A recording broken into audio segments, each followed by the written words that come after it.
Bonsoir à tous, c'est la dernière de BX enfin et aujourd'hui on va déguster. Notre émission sera en effet consacrée aux dernières tendances en matière d'alimentation et vous allez le voir, on va faire des découvertes.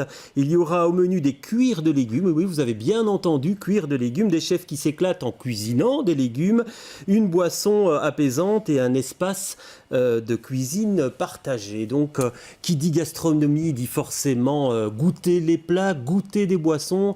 C'est ce qu'on va faire avec vous, Laurent Karim, bonsoir. Bonsoir. Vous êtes donc, vous, le fondateur, le co-créateur de cette boisson qui s'appelle Zendo, Zendo Calme. Une boisson apaisante. Alors racontez-nous un petit peu comment ça s'est passé, la création de cette boisson.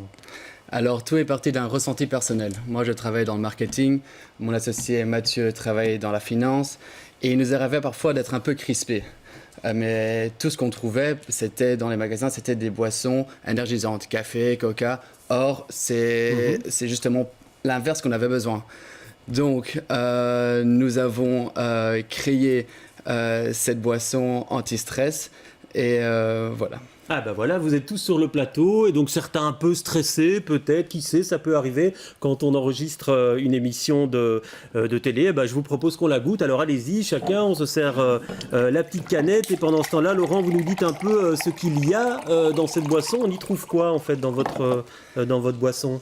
Alors, dans Zendo, vous allez retrouver de la L-théanine, qui est un acide aminé qu'on retrouve dans la feuille de thé vert et qu'on arrive à isoler via une infusion à froid et qui induit ce qu'on appelle un état d'éveil calme. Donc, on est calme, serein, sans endormissement. C'est un peu le même état dans lequel vous êtes quand vous lisez un livre ou quand vous faites une séance de yoga pour ceux qui font du yoga. Ouais. On fait un petit tour de table. Donc, il y a effectivement du thé vert, hein, mais il n'y a pas que ça. J'ai vu aussi passiflore, magnésium. La passiflore, une plante réputée pour ses vertus apaisantes.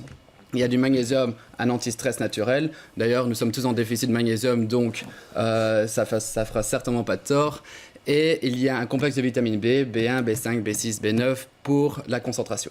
Alors, Xavier Ancio, bonsoir. Vous faites du maraîchage biologique. Vous êtes là pour nous parler des dimanches gastronomiques. Vous en pensez quoi de cette boisson ? Vous l'avez goûté là ? C'est très bien. Moi, je trouve qu'on sent bien le thé vert et la passiflore, c'est quelque chose que j'adore. J'utilise souvent, donc c'est très. Et vous bien. y croyez aux vertus apaisantes d'une boisson comme celle-là, ou vous restez à convaincre ?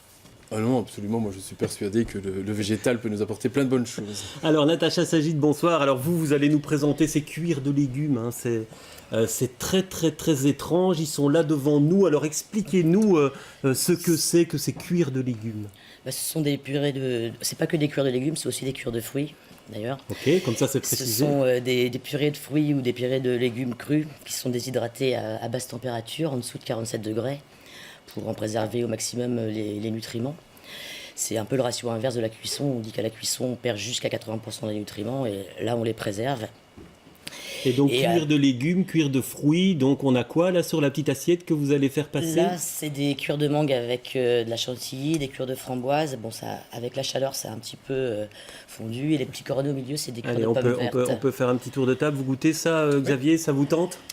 Oui, tout à fait. Surtout que le processus de fabrication est vraiment très intéressant. Voilà, alors je vais en prendre un petit aussi. Et donc, là, vous avez quelques échantillons de plusieurs cuirs, poivron rouge, potiron, asperges vertes, framboise, banane passion, fraises et pommes encore. Et donc ce qui étonne, parce que là je viens de goûter effectivement, c'est qu'on sent vraiment le fruit alors. En fait, plus vous allez le réhydrater avec la salive, plus vous allez sentir les arômes qui vont monter jusqu'à arriver à quelque chose d'assez très concentré en goût en fait. Ouais, et donc on imagine... Sans être saturé en sucre pour autant, il y a très très peu de sucre ajouté. Et donc là vous avez devant vous, il y a quasiment toute la palette des couleurs et on voit effectivement que c'est la couleur du fruit, c'est la couleur du légume qu'on peut découvrir. Les légumes sont quasiment 100% légumes, ça c'est que du poivron rouge, c'est ni plus ni moins. Le potiron aussi, on va avoir un bel orange. La framboise aussi, que je trouve très jolie. Voilà, on va en tout cas avoir l'occasion dans cette émission de découvrir tout ce qui vous a amené à ça, mais on va encore vous présenter Élodie Bouscara, bonsoir. Bonsoir. Alors on pourrait vous représenter ici un espace de co-cooking, ça s'appelle Cooking, et donc c'est un endroit où plusieurs personnes peuvent venir cuisiner en même temps. On pourrait faire ça chez vous, des cuirs de légumes? Peut-être, avec nos fours, on pourrait peut-être faire une technique de déshydratation en utilisant les fours. Il faudrait faire un test avec Natacha. Ça serait onéreux en énergie, mais... Ouais. Et donc un espace de co-cooking, donc un espace où des gens se retrouvent pour cuisiner. Expliquez-nous ce qui vous a amené à ça. Alors, on est 3 fondateurs. L'une d'entre nous, qui s'appelle Véronique, travaille à aider les entrepreneurs à développer leur idée et leur entreprise. Et notamment, elle répond à des questions pour tous ces entrepreneurs sur Bruxelles. Elle recevait beaucoup d'appels régulièrement de ces entrepreneurs demandant à avoir un espace de cuisine pour travailler. Et elle s'est rendue compte qu'effectivement, il y avait une vraie demande. Et donc, elle s'est un peu lancée dans cette aventure-là. J'ai mon autre associé, Cédric, qui lui est chef en cuisine collective. Et on lui demandait régulièrement aussi d'organiser des événements, des mariages, des réceptions, de faire toute la partie traiteur. Et lui, il s'est dit, moi, j'ai pas de cuisine à moi, c'est la cuisine de mon travail.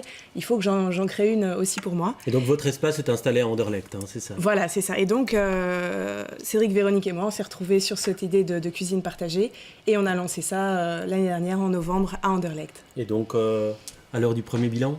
Super bien, on est très contents. Un peu plus de 6 mois d'existence et déjà près de 10 clients réguliers. Tout se passe bien, on est très contents. On a des petits clients, des gros clients, des entrepreneurs qu'on aide à se développer. Et on est super contents du résultat pour l'instant. On espère que ça va continuer. Alors Xavier Anciot, on en vient à vous. Et pendant ce temps-là, les plats peuvent circuler. Hein. N'hésitez vraiment pas. On peut effectivement faire circuler ces cuirs de légumes. Et bravo, hein, parce qu'on sent vraiment cuir de fruits, cuir de légumes. Je précise. Les légumes, c'est votre truc, hein, ça Xavier Anciot, si je puis dire. Vous nous venez de la province de Namur. Alors vous avez organisé quelque chose, une nouveauté, on va dire les dimanches gastronomiques. Vous allez nous présenter tout ça. Donc ce sont des chefs cuistots qui viennent cuisiner sur champ. Mais on va dire que c'est l'aboutissement d'un long processus, hein, pour vous, ça. Oui, tout à fait. C'est une volonté d'être biopositif. C'est-à-dire d'arrêter de nuire par rapport à la biodiversité et à l'environnement et d'essayer de reconstruire sur mes 30 ans, hein, c'est pas bien grand, reconstruire une terre qui est vivante. Parce que pour avoir des légumes pleins, il faut avoir une terre pleine aussi, et une terre vivante. Donc on a redémarré avec ça, et au départ on était basé d'abord au niveau de la commercialisation, au niveau de l'autocueillette. Donc mes voisins, en fait, mes amis du village venaient cueillir eux-mêmes leurs légumes. Et puis comme la terre est généreuse... Et donc vous êtes en province de Namur, hein, on est en province de Namur, dans le village de Fernelmont, Neuville-les-Bois exactement. Et... donc on avait la terre est généreuse, elle nous a donné trop de légumes la première année, en septembre 2004. Et on a commencé à servir le chef du village, Grégory Dehers, le goût de ma passion, qui a été ravi et qui a dit on continue la saison d'après. C'est comme ça que petit à petit j'ai commencé à fournir différents chefs. Voilà, il y a 5 chefs qui nous suivent.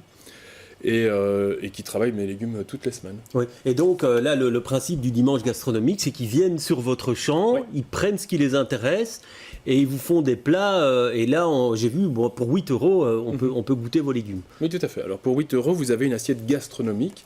Et le but, en fait, c'est que mes clients, mes mangeurs, comme je les appelle, qui viennent cueillir leurs légumes, puissent voir comment un chef traite le légume et qu'est-ce qu'on peut en faire. Et donc vous avez une superbe assiette, réellement gastronomique. Hein, et ça donne des idées, et puis ça remet en valeur le légume, ça remet en valeur le chef aussi.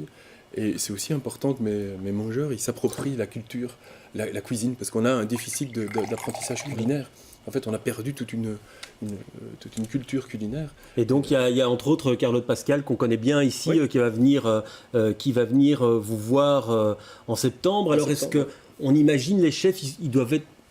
Ils mordent tout de suite à l'hameçon, ils sont tout de suite venus vous voir en disant « Ok, on y va, on est avec toi ». Des chefs assez reconnus, hein, donc il y a Carl Gillin, il y a Pierre Ciampi, et un petit nouveau, c'est Noé Pellet, qui fait vraiment quelque chose de merveilleux. Il y a Martin Hubot, c'est lui en fait qui a initié aussi le réseau. Tout de suite, ils ont répondu « Ok ». Parce que pour eux, c'est vraiment important de se raccrocher à un légume de qualité, de retravailler quelque chose qui a du goût, quelque chose qui a de la fraîcheur, et qui en met plein les papilles. Quoi. Et donc, Laurent, vous nous disiez, on vient de la finance, on vient du marketing. Qu'est-ce qui vous amène à faire cette boisson? Vous cherchiez un créneau? Mais non, en fait, comme vous avez expliqué le stress, hein, ça j'ai bien compris. Voilà. Mais après, vous vous dites on va faire une boisson apaisante, mais vous partez de rien. On est parti de rien du tout et on ne s'y connaissait pas du tout justement dans le secteur des boissons. Donc la première chose qu'on a faite, c'est mon associé et moi, on s'est assis derrière notre ordinateur, on a regardé est-ce qu'une boisson relaxante, apaisante, est-ce que ça existe? On a vu qu'en Belgique, ça n'existe pas. Et ça n'existe pas en Belgique. Pas en Belgique ni en Europe. On a vu que c'est une grosse tendance aux États-Unis depuis 2012. C'est un marché qui vaut plus de 150 millions de dollars avec un taux de croissance de 30%. C'est en train de boomer là-bas et on sent que ça arrive ici petit à petit en Europe. Donc on s'est dit, voilà, on a en fait téléphoné à un des créateurs de boissons, un de nos concurrents qui se trouve au Canada. On leur a demandé si on pouvait importer cette boisson. Ils nous ont dit non parce qu'on n'était pas importateur, on n'avait aucun contact. Donc on s'est dit, créons-la. Et donc voilà, Et voilà, nous l'avons on y créé. reviendra, hein, on y reviendra. Et pour vous, Natacha, parce que c'est vrai que vous n'êtes pas du tout dans ce créneau-là au départ. Et donc, il y a quoi? Il y a des essais, des erreurs? Comment ça s'est passé? Il y a des essais, ça c'est sûr. Tout n'est pas forcément faisable. Des purées de fruits sont trop liquides. Il faut forcément essayer. Et après, il y a des erreurs au niveau aussi du goût. Il y en a qui retranscrivent bien leur goût et qui les accentuent. D'autres où on va avoir de l'amertume et ça va moins fonctionner. Donc, Et ça, vous testez chez vous, en fait? Ça se passe chez vous, tout ça? Oui, c'est l'atelier est chez moi, oui. J'ai mis en place un tout petit atelier de 15 mètres carrés pour pouvoir tester cette activité. Et donc, à un moment donné, parce qu'au départ, c'est pas votre formation, vous avez aussi, comme Laurent, cherché un créneau, une activité dans le domaine de la gastronomie? Je me suis intéressée un peu à la chocolaterie-confiserie et à la fabrication de glace artisanale. J'ai passé les 2 diplômes. Et puis, ça a conforté l'idée que j'avais de reprendre une activité manuelle et dans les métiers de bouche.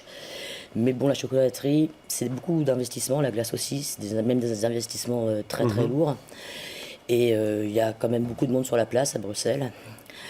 Et en fait, la conserverie m'avait toujours intéressée dans l'idée aussi de ne pas être tributaire des produits frais et de pouvoir fabriquer des produits sans cette contrainte-là.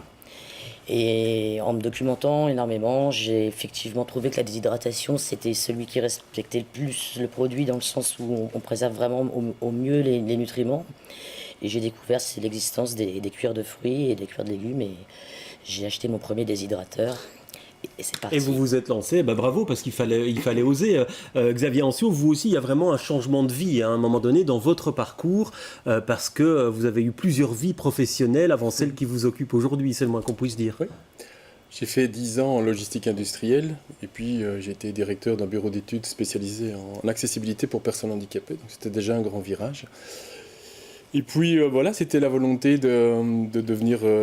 si possible, le plus ce que j'appelle biopositif, donc positif pour la biosphère. Il faut dire qu'il y a aussi une expérience familiale. Hein, tout à fait. Vous êtes fermier, chez vous, on est fermier de père en fils. Voilà, et donc, dans le Brabant wallon, vous étiez fermier, et puis vous êtes dirigé vers autre chose, et puis vous êtes revenu à vos premières amours, mais à votre sauce, on dit ça comme ça. Oui, tout à fait. Et en fait, ça vient aussi d'une histoire familiale de ma famille, où on a décidé de devenir ce qu'on appelle des végéta plus, c'est-à-dire manger que des légumes bio, saison, circuit court, etc. Puis on s'est dit, on va commencer à produire nos propres légumes aussi. Puis c'est comme ça que petit à petit, tout ça a grandi. On a décidé de faire ça avec le cheval aussi, parce que c'est respecter le sol. Et donc il y a toute une philosophie là derrière qui soutient le projet. Ouais. Est-ce que chez vous aussi, il y a une philosophie, Laurent, parce que finalement, vous avez dû la développer, cette idée, avec quoi derrière la tête ? Nous c'est surtout parce que ça n'existait pas et on avait bien vu qu'il y avait un manque sur le marché. Donc on s'est dit, on en a parlé à des amis, on en a parlé à des collègues et tous nous ont donné leur feu vert. Donc c'est vraiment parti de là et donc notre philosophie c'était vraiment pour donner une solution alternative. Pour décompresser, pour se calmer et pour. Et donc Natacha parlait d'essais-erreurs, ça a fonctionné aussi comme ça chez vous, la mise en place de la recette qui a amené à votre boisson au bout du compte? Nous avons fait 2 ans de recherche et développement, nous avons travaillé avec 2 laboratoires spécialisés dans le développement de nouvelles nourritures, un laboratoire basé à Bruxelles, un en France. Ensuite, après ça, nous avions une formule. Après, il fallait trouver les bons partenaires. Ça, c'était très, très complexe parce que nous étions une petite start-up. Enfin, nous sommes toujours une petite start-up. Donc, pour avoir la confiance des gros players, si je peux dire, de l'industrie agroalimentaire, c'est beaucoup de travail. Et donc voilà, ça, et ensuite, à côté de ça, il y avait aussi tout ce qui était aspect marketing, le développement de la boisson. Et en fait, on a eu beaucoup de mal parce que voilà, c'est une nouvelle boisson, c'est un nouveau segment. Les boissons apaisantes, c'est tout nouveau sur le marché.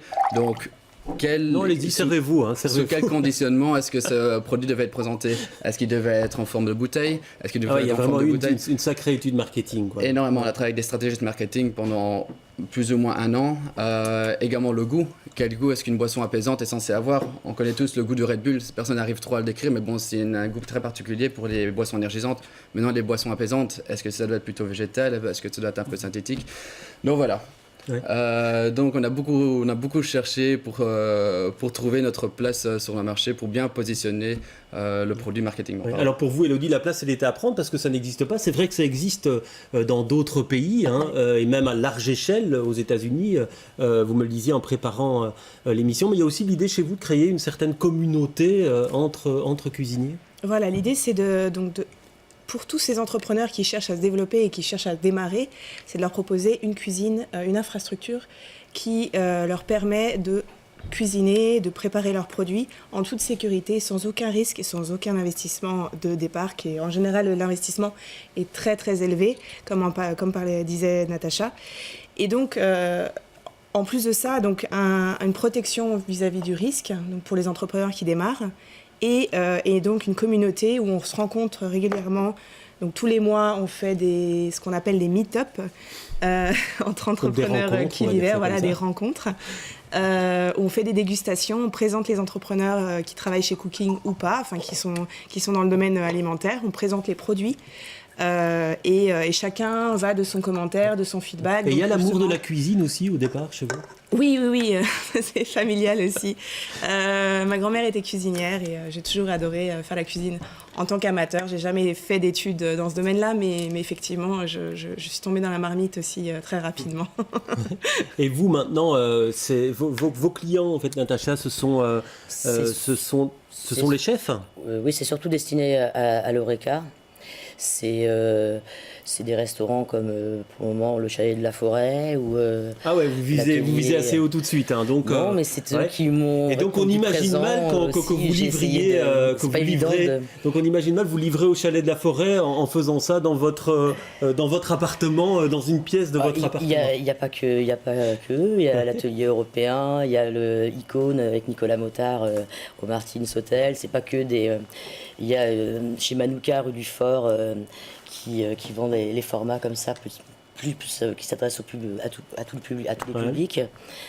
Mais effectivement, les grandes feuilles qui font 22 sur 34 cm, c'est surtout pour l'Horeca, où ils peuvent faire des créations avec des rouleaux, des cornets, des petits akouskis. Il y a un traiteur aussi, chef chez soi. Et si on vous avait dit à 10 ans, Natacha, tu finiras par faire des cuirs de légumes, vous auriez dit quoi?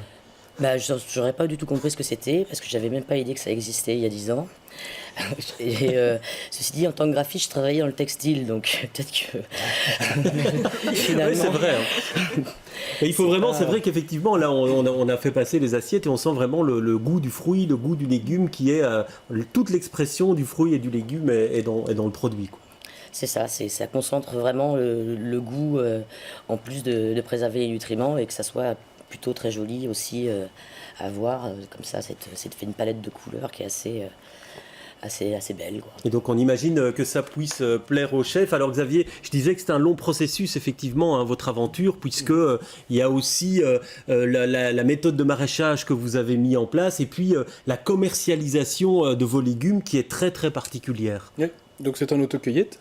Donc les gens peuvent venir cueillir eux-mêmes leurs légumes. Et moi tous les jours je modifie le tableau à l'entrée avec la liste des légumes et puis il y a une tirelire à côté et les gens ils peuvent aller chercher les légumes dans le champ. Voilà, et la question qu'on vous pose toujours, ça marche? Mais bien sûr que ça marche, c'est évident, parce que je pense que les gens sont demandeurs d'un légume, on va appeler ça un légume de terroir, c'est-à-dire un légume qui a du goût, et sont demandeurs aussi de cette convivialité-là. Parce que c'est une expérience qui n'existe pas beaucoup. Enfin, en tout cas, nous, on n'en a pas entendu beaucoup parler.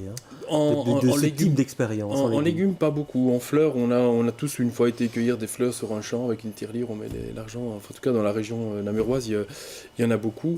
Mais voilà, mais ça me demande aussi aux gens de se réapproprier le légume. Et c'est pour ça que nous avons constitué une ASBL qui s'appelle Influence Végétale et qui a pour objectif justement de se réapproprier le goût du légume, comment le cuisiner, comment le conserver. Donc la pâte de fruits, c'est aussi une conservation. Le cuir, pardon. Le cuir, excusez-moi. Ouais, c'est autre chose, la pâte. Mais c'est vrai qu'on a du mal à cuire de légumes, c'est vrai que ça étonne. Mais c'est pas la même chose, c'est pas la même texture. La cuisson, surtout, déjà. Et ça, c'est vraiment important. C'est pas saturé en sucre, la pâte de fruits, il y a énormément de sucre. Oui, tout à fait. Donc, c'est vraiment, il y a une grande différence. Et moi, j'aime bien la procédure en dessous de 47 degrés. On va vraiment garder toute la qualité du Mais en fruit même temps, j'imagine que quand vous planchez sur ce projet-là, comme vous avez plusieurs vies professionnelles antérieures, vous calculez quand même à un moment donné l'idée de vous y retrouver parce que vous devez finalement vivre également. C'est toujours une grande question. Le métier de maraîcher est vraiment un métier difficile au niveau économique. Mais clairement, c'est pas... on ne fait pas maraîcher pour devenir riche, ça c'est clair. On fait simplement ça parce qu'on aime ce métier-là et parce que ça a du sens. Ça a du sens pour nous, parce qu'on aime bien manger ses propres légumes, mais ça a du sens pour l'environnement aussi. Je pense que il y a de jeunes entrepreneurs ici, je pense que c'est vraiment important de donner ce sens-là à son entreprise. On va vers une décennie, voire plusieurs décennies, où l'environnement aura de l'importance. Et si on n'intègre pas ça, dans le projet dès le départ, on va être confronté à la problématique environnementale. Et c'est ce que j'aime, moi, dans mon métier, dans le système de commercialisation, c'est qu'on est directement, on amène les mangeurs sur le champ, ils voient ce que c'est qu'un légume qui pousse, comment ça pousse, comment il faut entretenir la terre, ils voient la différence au niveau du goût, et que c'est tout aussi bon, c'est même meilleur, naturellement, qu'un légume de l'agro-industrie. Alors pour vous, Elodie, vos clients, c'est le particulier, c'est moi qui peux aller dans votre cuisine, ou alors c'est plus des chefs, des traiteurs qui à un moment donné ont besoin d'un espace en plus pour faire face à un imprévu? Alors pour le moment, on a beaucoup de chefs et beaucoup de traiteurs et effectivement des petits entrepreneurs qui débutent avec nous. On a quelques particuliers aussi qui viennent dans la cuisine partagée pour les communions, pour des fêtes, des mariages, donc préparer eux-mêmes leur cuisine, leur service traiteur eux-mêmes. Mais effectivement, on a plutôt des traiteurs sur Bruxelles, des grands, des petits, des traiteurs de mariage aussi. On a des petits entrepreneurs. Donc on est dans une cuisine l'espace fait 300 mètres carrés, votre espace cuisine fait 80 mètres carrés, ça veut dire qu'il y a des salles à côté où on peut effectivement faire d'autres choses.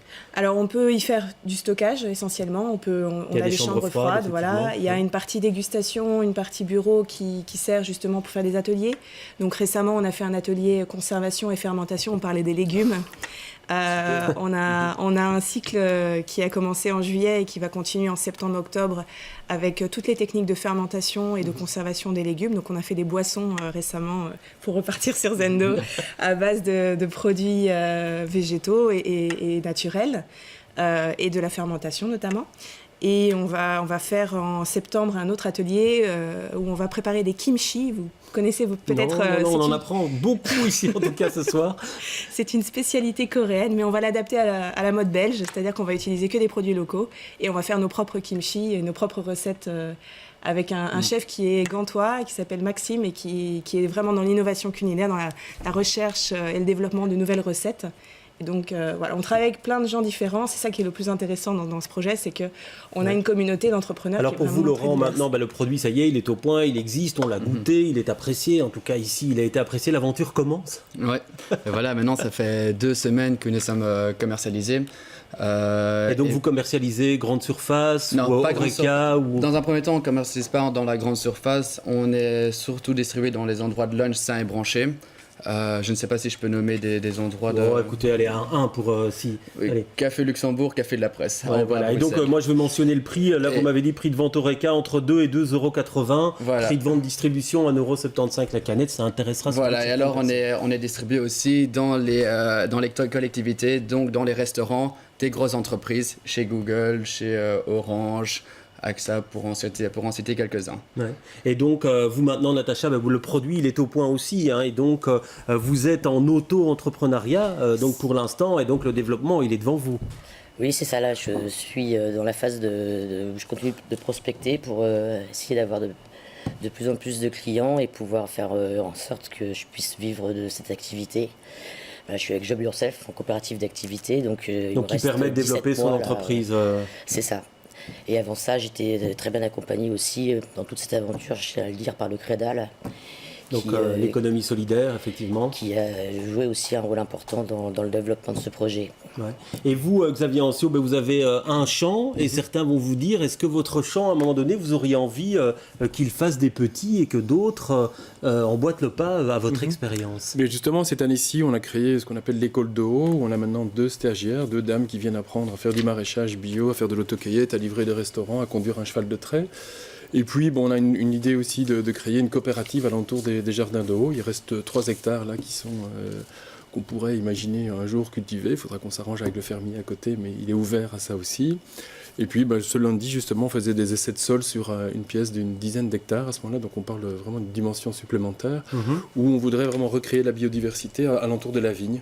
Donc, on voudrait faire un vin belge. Et puis, après, alentour, il y a des vergers, il y a des pâturages, il y a plein de choses. On veut reconstituer comme ça des petits paradis. Et on a besoin de partenaires pour ça. Donc, Alors, dernière question. Ça fait à peu près une demi-heure qu'on a commencé. Elle doit faire de l'effet, en principe. Est-ce que vous vous sentez plus zen? Allez, dites-moi. Juste avant l'émission. Natacha. Qu'avant l'émission. Quand même, oui, par rapport au track que j'avais avant.